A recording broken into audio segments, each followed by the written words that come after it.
الله أكبر الله أكبر أشهد أن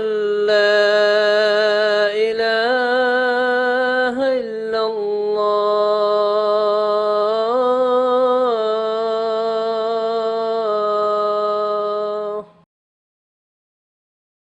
ئەو مزگەوتە طبعاً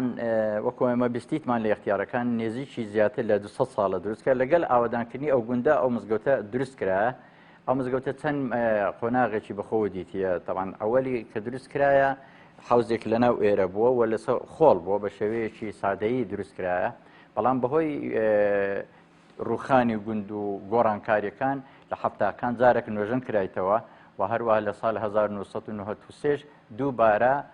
نوێژن کرایتەوە مزگەوتەکەش بە ناوی شێخ سەعیدی پیرانە. شێخ سەعیدی پیران لە گوندی دەرگەڵە. ئەو مزگەوتە ئێستا بەو ناوەی ئێستاش طبعاً ئەوە الحەمدولله ئەو ساڵی ڕابردوش ئەوە تعمیراتێکی دیکەمان کردیتەوە و ئێستاش زیاتر بەڕاستی کەموکورتی هەرماینە پێویستی بە هەندێک کەموکورتی دیکەیە، بەڵام الحەمدولله باشەوە جومعە و جەماعەت و عیبادەتی خۆی تەعالی تێدا دەکرێت کە طبعاً ئاوەدانکردنەوە ئاوەدانی مزگەوت بە دوشتی سەرەکی یەکیان بە یاد و زیکری خۆی تەعالی، دوایش مزگەوتەکە شێوەیەکی جوان و ڕێک و پێشیاوی بتن. ئێستا تەقریبان الحەمدولله باشە. ئەمە کە دەستم بە خوێندنێ کرد لە خزمەت مامۆستا مەلا مستەفای دارولسەلامێ ساڵی 60 و والله عەلەم 63 بوو یا 64 بوو کە دەستم بە خوێندنێ کرد لە خزمەتەوی تا مدەشەوە هەر لە حوزرەی دارولسەلامێ و لە خزمەتەوی و لە خزمەت فەقەینەویشم خوێند. پاشە ژنێکەش ڕۆیشتم لەو مەدرسەی دێرزێ لە خزمەت مامۆستا مەلا خالیدی پیرۆمەری لەوێش ئەوە ڕۆیشتم چوومە وەردێ لە وەردێشن لە خزمەت مامۆستا مەلا مستەفای خوێن. پاشە ژنێکە هاتمە ئێرانە دەرگەڵی لە پاشی وێن دەرێ هاتمە دەرگەڵی لەکرد مامۆستایەک لێرانە بوو لە دەرگەڵی لەو مزگەوتەی مامۆستا ئەو مزگەوتەی بوو لە خزمەتەویشم خوێن. تقریبا مدەش لێر لە خزمەتەوی بەخۆ بە مامۆستا مەلا عەبدوڵڵای مەلای ئەو مزگەوتەی کە مامۆستا مەلا عەبدوڵڵایە. پاشە ژنێکەش لێرەشەوە ڕۆیشتین چووینە ڕوانزێ. لە ڕوانزێش لە خزمەت مامۆستای نەڕوانزێشن خوێند و لەوێشەوە دووبارە من ڕۆیشتم چوومەوە دارولسەلامێ و لە دارولسەلامێش دیسا جارە شریکە چوومە وەڵاشە خزمەت مامۆستا مەلا وەیسی کچکە لەوێوەش دەگەڵەوی جارەکە دیکە ڕۆیشتین چووینە بەستێ لە بەستێش ئەو بۆ مەلای بەستە و لەوێش لە خزمەتەوەم هەندێک خوێند و دوایە هاتمەوە دارولسەلامێ ساڵی 1970 بوو لە خزمەت مامۆستا مەلا مستەفای دارولسەلامی ئیجازەم وەرگرت خوێندنەکەم خەلاس کرد.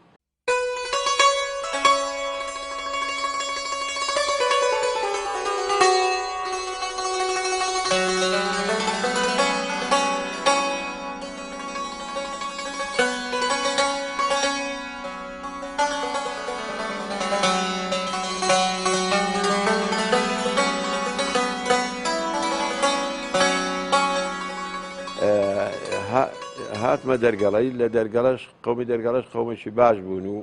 مامۆستاشانی باش بوو. مدەکی ساڵی تقریبان 71 بوو کە لە دەرگەڵان ئەخوێند و قەومێکی باش بوو قەومی دەرگەڵی و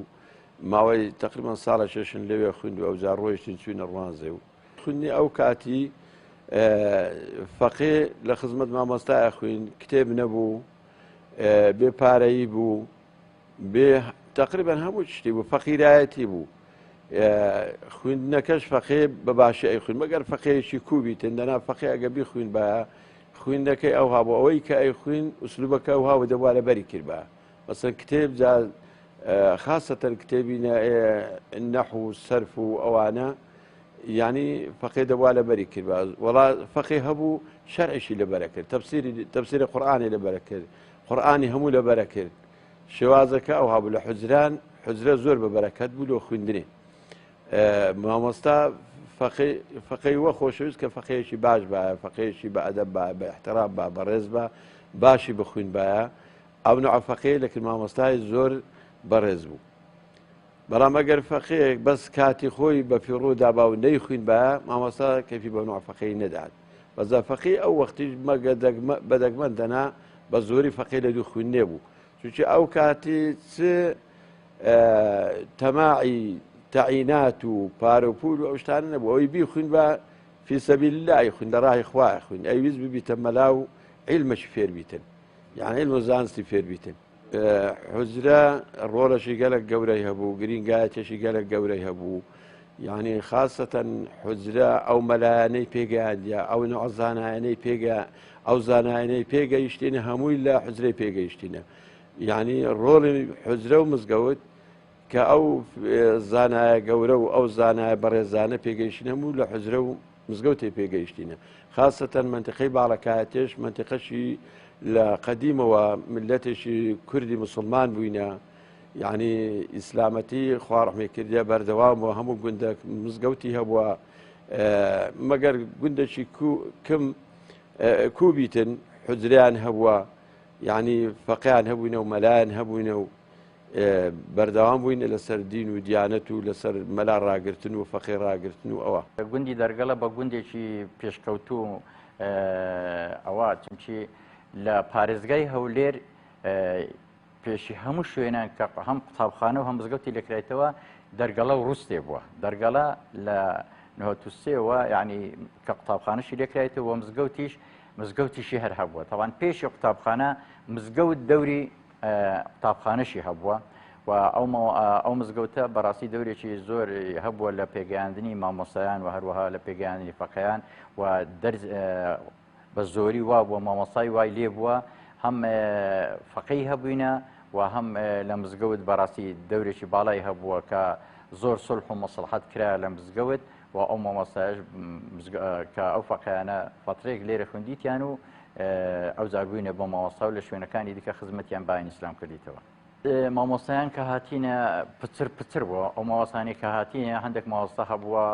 ینی یەکێک لە مەرزەکانی ئەو بکە حجرەی هەویزە ئەو ماوەستایە هاتە و فترەیەک فەقی هەبوو ممکن ئەو ماوەستا کە ڕۆیشی لێشوێنە تەبعاً عادەتی ماوەستایان وا بووە لە پێشدا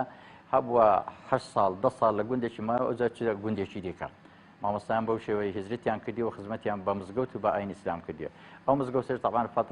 هەندێک فترە هەبوو مامۆستای لێ هەبوو فەقی هەبووین و فەقیەکانی پێگان زاریش هەبوو ئەو مامۆستا یان وفاتی کردیە یان چۆ لۆ گوندێکی دیکە لۆ دەیەکی دیکە ماوەسای دیکەکە هەبووە و ئەو بەردەوام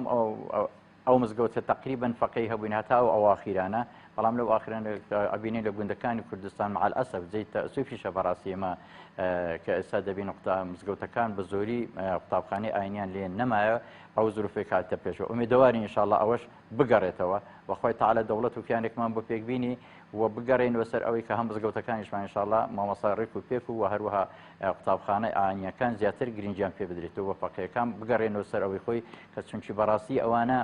ئەو مامۆستا بەڕێزانی کە لە مزگەوتەکان دەردەچوون مع الأسف ڕێز و احترامان هێستا بەنسبەت معاهید و کولیە و حتا ئەوانەی شادەی بەرزبەرزیان بەڵام ئەوانی وەختی خۆ کە لە مزگەوتەکان لەم بەدەرەسانی مزگەوتەکان دەردەچوون پێیان دەگوترا سوهری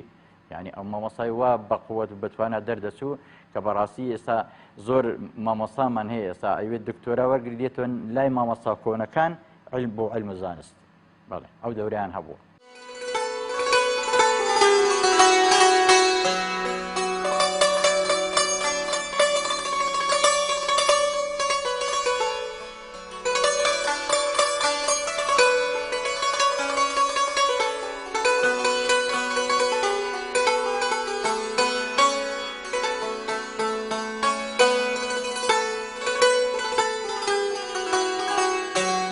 باسی مزگەوتی دەرگەڵەمان کرد کە مزگەوتی دەرگەڵی نێزییکی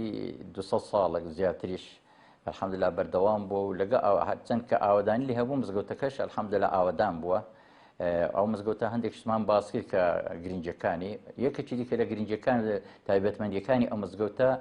لەو نعمەتانە ئەو ئاوەیە کە خوای تەبارەک وتەعالە دایتی ئێستا بنی ئەو مزگەوتەی تەقریبەن ئاوە و ئەو کانیەش لە ژۆرەوە بەڵام دوایە بۆی ئاودانکردنەوەی هێنایتمانە ئێرە ئێستا ئەو ئاوە دوو تایبەتمەندی گرنگیە یەکیان لەوە لە زستاناندا زۆر گەرمە ئاوەکە هەر ئەوە نیعمەتی خۆیان کە دەسمێژی پێگێ لە هاوینانیشدا کە ئێستا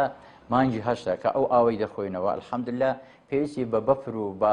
سارکردن و ئەشتووەنیە ینی ئاوەکی زۆر تەبیعی و زۆر خۆشە ئەو شێخەکە لە نیعمەتەکانی خوای تەعالە کە دایکی بەو گوندەی و هەم بۆ مزگەوتە کە ئاو قەتع بێتێن مەشروعمان نەمینەوە ئاوی نوێژ و خوا پەرست دەست نوێژەرگرتنمان هەیە ئەو شتێکە لە نعمەتەکان الحەمدولله. وەڵا داواکاریەکەم ئەوەیە کە عینی وەشی زاران لێ بکەنەوە، دەستور ببیتەوە دەستوری زاران، مزگەوتان هەموو مزگەوتان مەلایەن هەبی و مەلای باش تەدریسێ بکات لەو مزگەوتانە حوزریان هەبی و حکومەتیش یارمەتیان بداتن لە دەرزدانەوەی ئەو فەقیانە کە مەلا دەرسیان پێڵێ یارمەتیان بدا، حوزریان لێ دروست بکە و ئەو فەقیانەش کە ڕائەژیرێن یارمەتی فەقیانیش بدرێتن.